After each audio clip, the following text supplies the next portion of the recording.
Happy birthday to me, I whispered, watching Boston's familiar streets slide past the car window. 73 years old, dressed in my favorite blue dress and pearl earrings, Henry's gifts, from a lifetime ago. My son David had promised a special birthday lunch, and I'd believed him, because that's what mothers do, across the front seat. His wife Melissa turned with that polished smile she wore like perfume, sweet but artificial. "Excited for your surprise?" she asked. Her fingers clenched her designer purse too tightly, and David's quick glance toward her told me something wasn't right. I'd spent 40 years in real estate. I knew how to read people. They were nervous.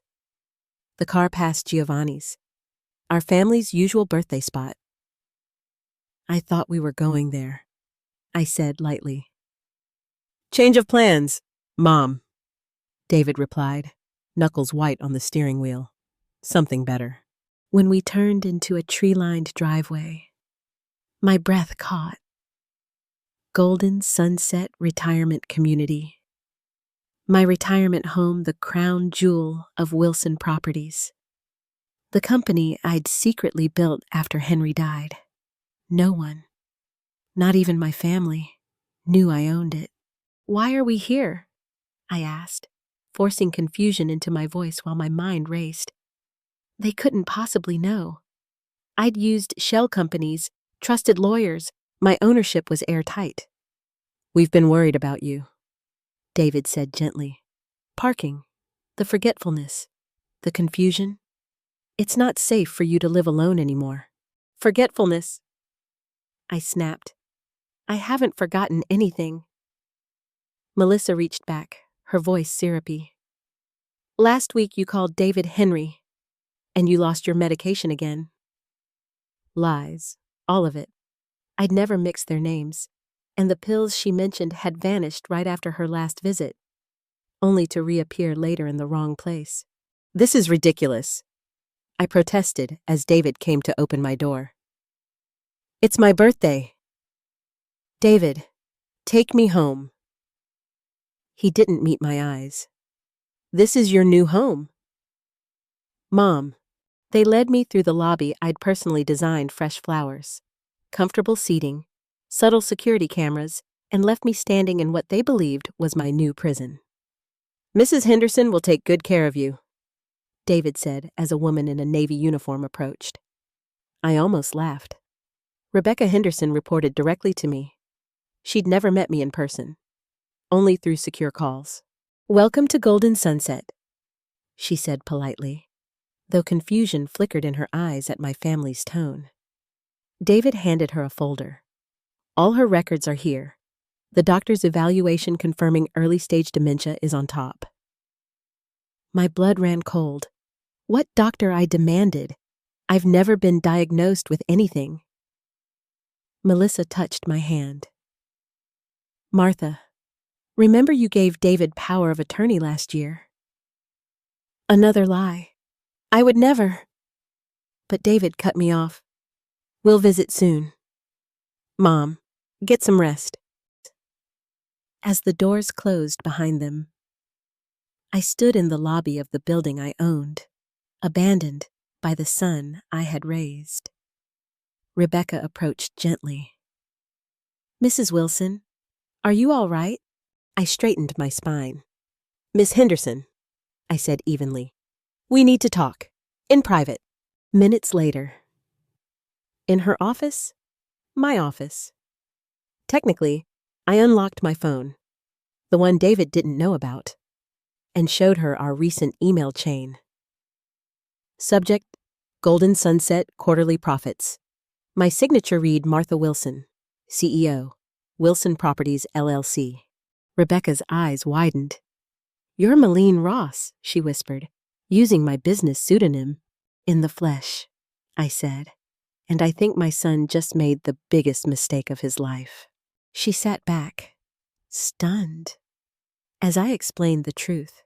After Henry's death, I'd built a portfolio of properties worth millions under discreet ownership. David thought I was a fragile widow living off pension checks. Now, He and Melissa were attempting to declare me incompetent and seize what they believed was left. "What do you want me to do?" Rebecca asked, finally. "First, treat me as an undercover owner conducting a quality review, not a resident. Second, secure all security footage from my arrival. And third, assign me a roommate, Catherine Parker, the retired district attorney." Rebecca hesitated. "You want to share a room?" "For now," I said. "Let them think they've won."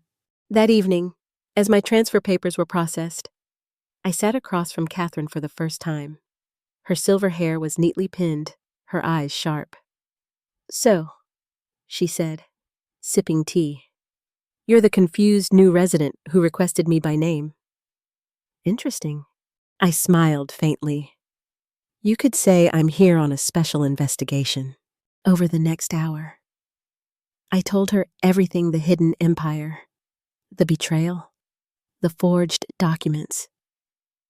She listened without interrupting until finally saying, "The audacity of your son is astounding, but you're handling this with remarkable composure." "I've negotiated bigger sharks," I replied. She chuckled softly. "Good, because you're going to need that steel. First, we gather proof, security footage, false medical records, anything showing intent.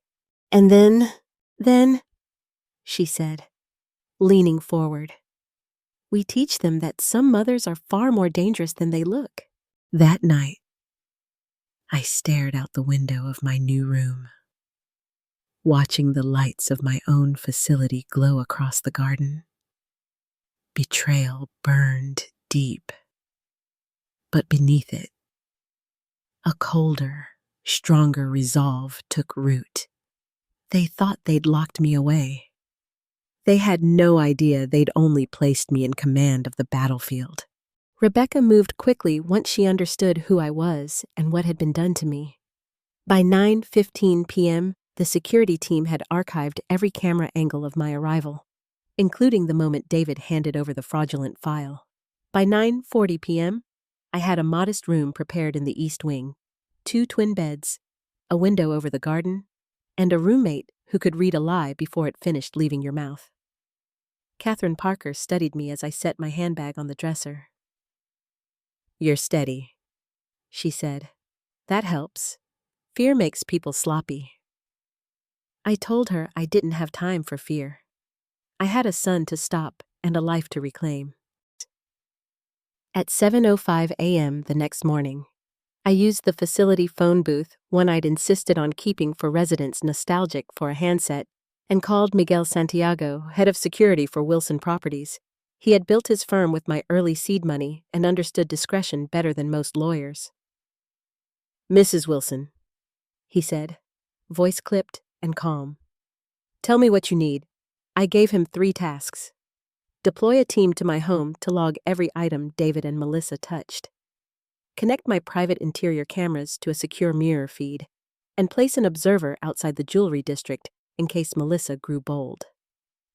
"I'll have someone there by 9:00 a.m., he said. "Expect your first images before lunch." I asked for an untraceable phone delivered by a trusted aide posing as a niece. He promised it by 3:00 p.m. Catherine listened as I hung up. "You kept cameras?" she asked. I nodded, after smaller things went missing on Melissa's visit scarves. Porcelain trinkets, I installed them. Henry used to say trust. But tally, I prefer trust. But document. Catherine's mouth curved. We'll get along. By 12:20 p.m., Miguel's first packet arrived. Time-stamped photos of David and Melissa walking through my study, Melissa holding my diamond tennis bracelet to the light. David flipping through files with the gleam of a man expecting buried treasure and finding dust. The second set showed them conferring with a real estate agent near my dining room window. The third caught Melissa in my bedroom mirror wearing my pearl necklace, head tilted in a practiced admiration that looked uncomfortably like possession. Catherine and I examined each image at the small table beneath our window. "Intent and opportunity," she said softly. "They're building your case for you. At 7 p.m., David called the room phone. Catherine pretended to read while I slipped into the role they'd handed me. "I suppose I'm settling in?" I murmured, voice tremulous, letting a pause wobble in. "It's all a bit confusing." He spoke like a man soothing a child, explaining the listing appointment, the market being hot, the need to move quickly for my care. My anger cooled to something harder when he mentioned placing my jewelry in his safe deposit box for protection. The facility records every call made to resident rooms. After he hung up, Catherine wrote the reference number on her pad. "That recording is a gift," she said. "People forget the simplest devices cut deepest in court." On the second morning, a new player entered the field.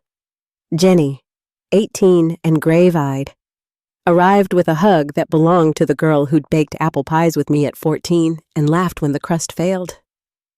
When David stepped away to answer a call, she whispered, "Grandma, why are you here? You seemed fine at Easter." I studied her face, weighing what truth would cost. "Things aren't what they seem." "Sweetheart," I said carefully, "would you do something for me?" She nodded without hesitation. "Bring the blue photo album from my study. Tell your father it's for a school project." Her gaze sparked with understanding. "The one on the middle shelf. I know it. When she left." Catherine arched a brow. "The blue album, hard copies," I said. "Real power of attorney naming my attorney. Inventory of the jewelry with insurance values. Photos of each piece. And a note to myself about keeping originals in 3 places." She exhaled in satisfaction. "You are every con artist's nightmare." The next afternoon, a woman with glossy hair and an anxious smile arrived as my niece, cried into my shoulder for show, and pressed a discreet address book phone into my coat pocket. By 5:10 p.m., Miguel texted the first video clip from my house mirrors. David pulled out a file, expression brightening before collapsing when he discovered the account statements reflected only modest savings. He rubbed his temples. Melissa, framed in the doorway, rolled her eyes and gestured at my antique secretary desk for the movers. Catherine watched the clip twice. "Financial pressure," she observed. "They counted money they didn't have, then planned to pry the rest from you." That night, I called the real estate agent handling my property. I used the voice David didn't know, the one that filled boardrooms and set terms. "This is Martha Wilson. The house isn't for sale. My son lacks authority to list it. My attorney will be in touch." The agent stammered, "Of course," and hung up with the survival instinct of a professional who's just glimpsed a legal cliff. 10 minutes later, David's number flashed on my secure phone. "Mom, did you call the agent?" he demanded, voice tight. I let tremor feather the edges of my words. A nice lady dialed for me. I was confused about strangers walking through my home. Silence. He swallowed whatever he wanted to shout. "We'll talk tomorrow," he said, and ended the call. "Good," Catherine murmured. "You rattled him." She tapped her pen against her pad. "He'll overplay the next hand." Jenny returned 2 days later, alone, with the blue album clutched to her chest like a contraband Bible. We sat in the garden at 3:30 p.m., late sun laying gold across the grass.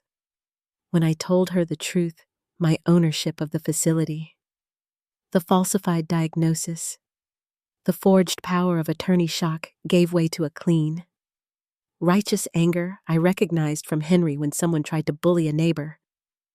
"They lied to me," she whispered.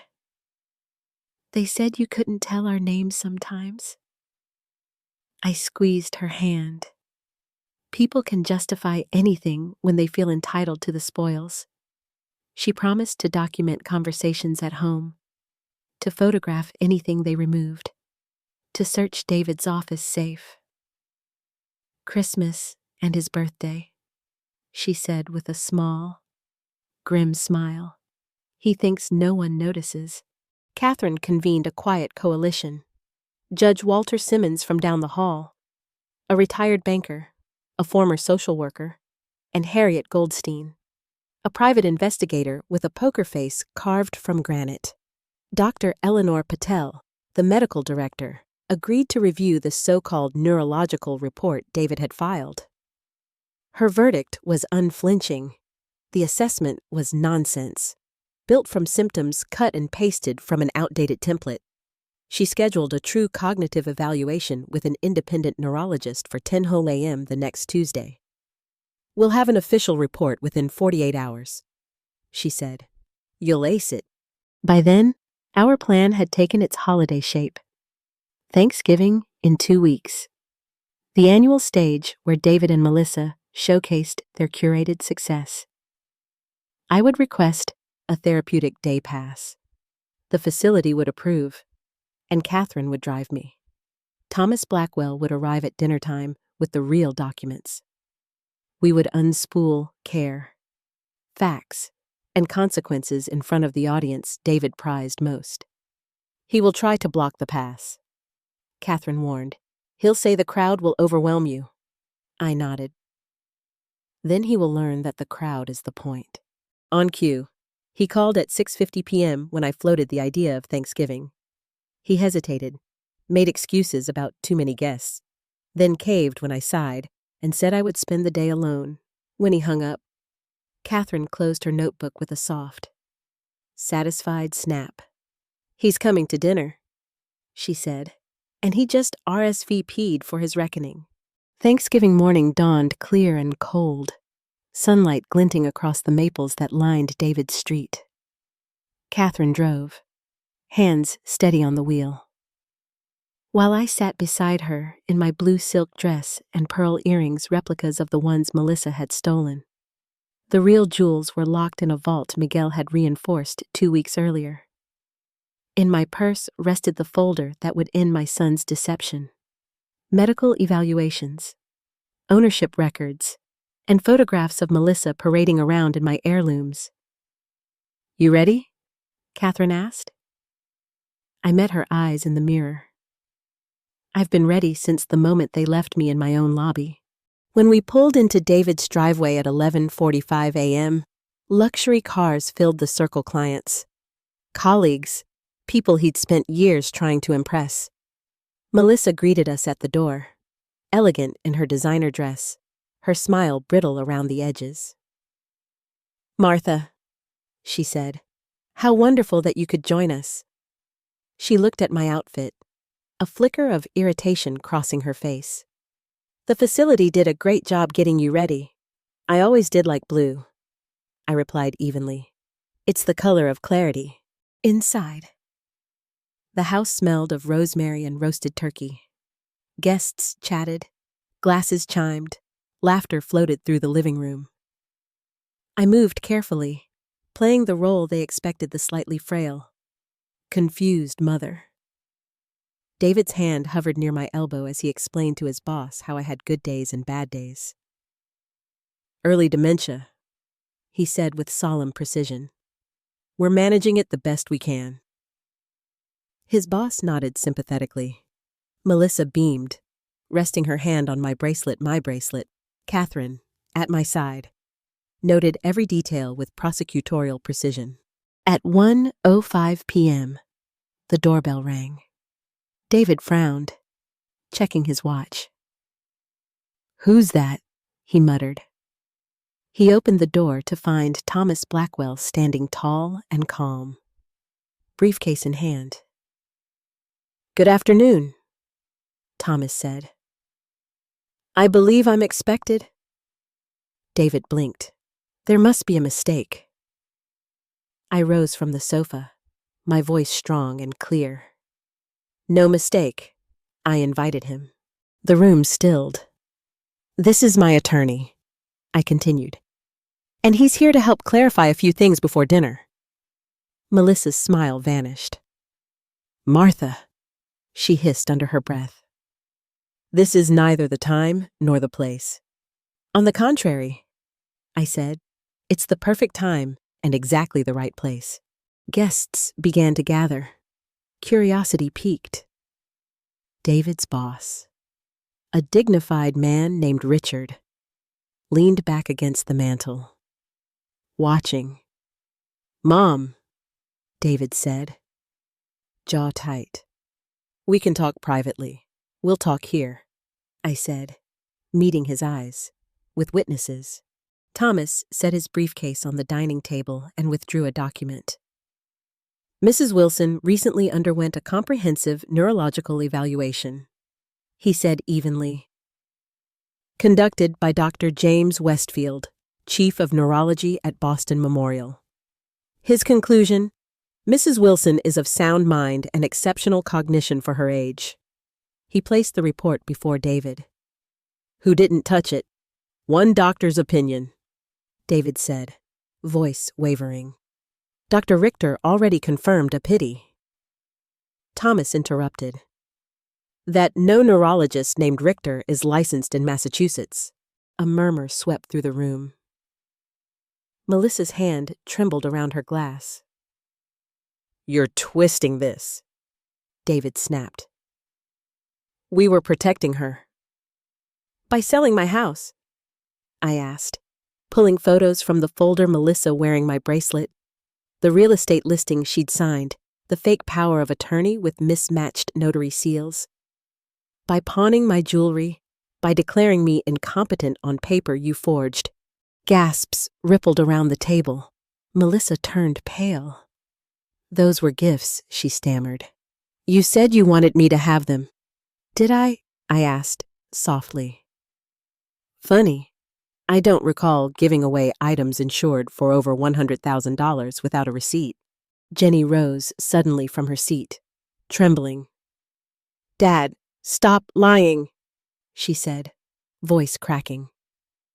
"I found the papers, the drafts about declaring Grandma incompetent and selling the house under market value." "You said it was just paperwork." The room fell silent. Richard's eyes narrowed. "David," he said coldly, "we'll discuss this Monday." Thomas opened another folder. "For the record, David Wilson is not Mrs. Wilson's power of attorney. This is the genuine document, notarized 5 years ago and renewed annually." He placed it beside the forgery. "The one David submitted is false, and the signatures do not match." David's composure finally broke. "You don't understand," he shouted. "Everything I did was for her own good, for your own wallet." I corrected.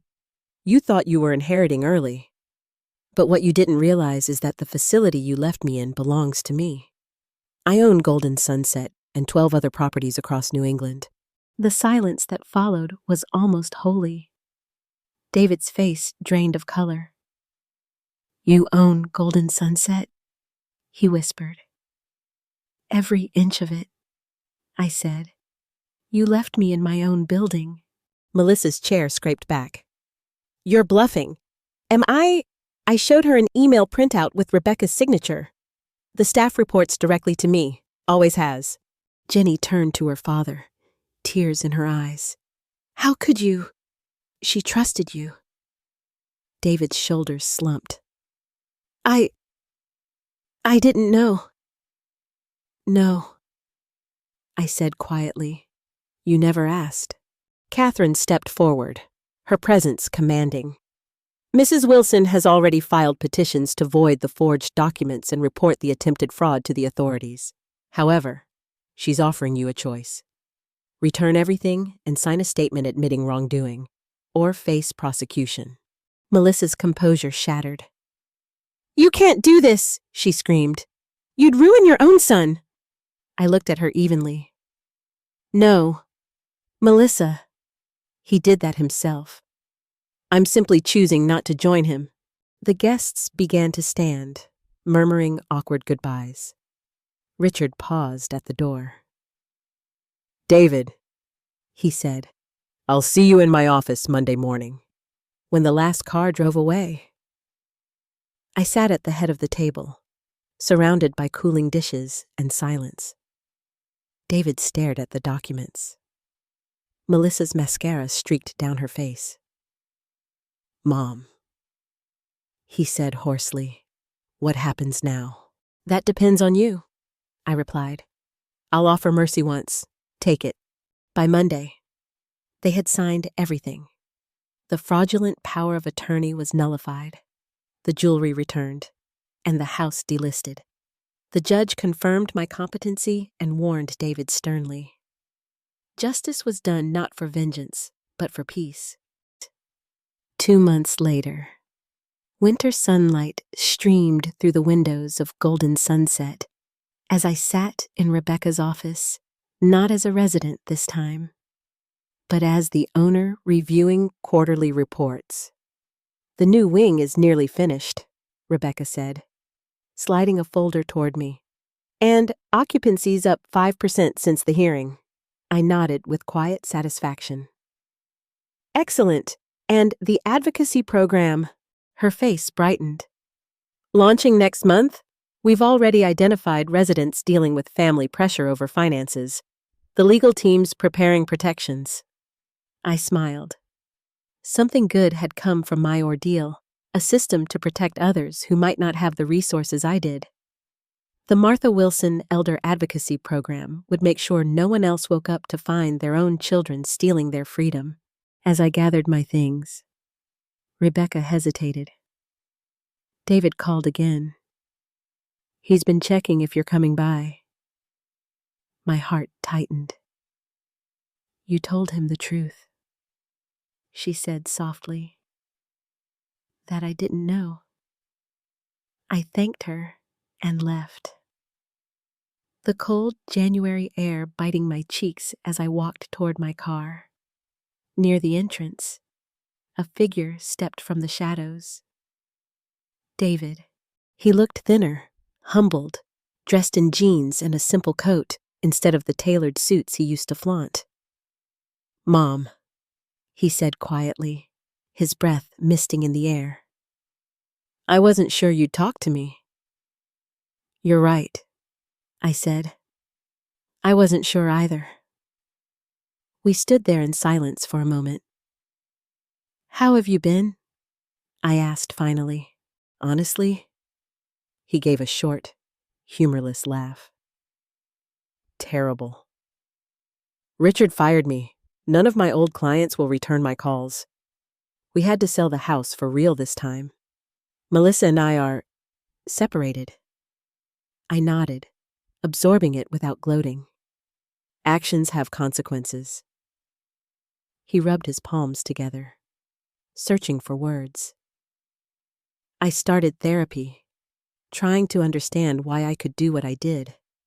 My therapist says I treated Dad's money and yours as mine by right, like I was entitled to it. He shook his head. I don't deserve forgiveness. I just wanted you to know I'm trying to change. I studied him, really seeing him for the first time in years, not the polished man chasing status, but the boy who used to help Henry plant tomatoes, who once saved his allowance to buy me a Mother's Day brooch. There was humility now, a painful kind of honesty. What are you doing for work? I asked. Managing a small property downtown. Not ownership, just maintenance. Long hours, decent pay, honest. He smiled faintly. Guess I finally learned something from you and Dad after all. His voice cracked. I know I have no right to ask anything, but I hope one day you'll let me earn back your trust. I took a breath, the winter air sharp and clear. There's a diner around the corner. They make good coffee. We can talk. His eyes widened with cautious hope. I'd like that, he said. We walked there quietly, a fragile bridge forming between us. Not forgiveness, yet just the possibility of it. Spring arrived early that year. On my 74th birthday, the garden behind my home buzzed with laughter and the clink of champagne glasses. Catherine toasted me to Martha, who proved that wisdom doesn't fade with age. It sharpens, and the table erupted in applause.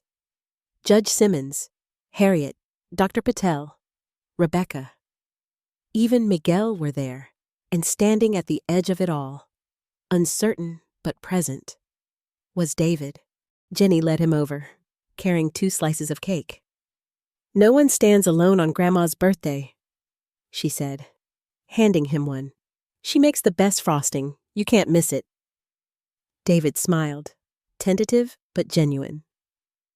"Happy birthday, Mom." "Better than the last one," I said, meaning it. He nodded.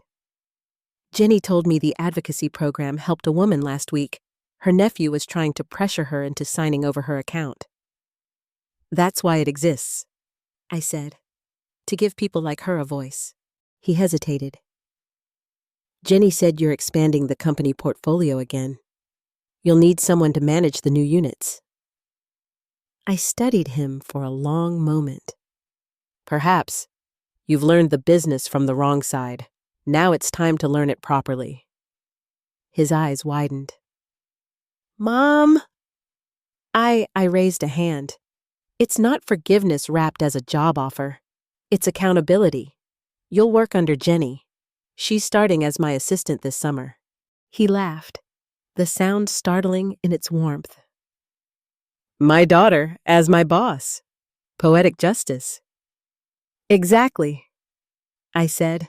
Later, as the party wound down, I looked around the garden, the people who had stood by me, the family I'd chosen, and the son who was finally learning the value of truth. I found myself speaking softly, half to them, half to the invisible audience that had followed my journey. "If this story has meant something to you," I said, "share it. Let it remind someone that no matter how old you are, your worth never expires. Dignity isn't a gift someone gives, it's a choice you keep." The sun dipped low, lighting the sky in gold. I closed my eyes, feeling peace settle where anger had once lived. The woman who had been abandoned on her birthday was gone. In her place stood someone stronger, someone who had turned betrayal into purpose. I made my wish before blowing out the candles, that every person, no matter their age, would one day stand up and say, "I am still here. I still matter, and I am not done yet." If you were moved by Martha's journey, remember to like, share, and subscribe for more stories that remind us it's never too late to reclaim your power, and tell me in the comments what lesson you took from this one.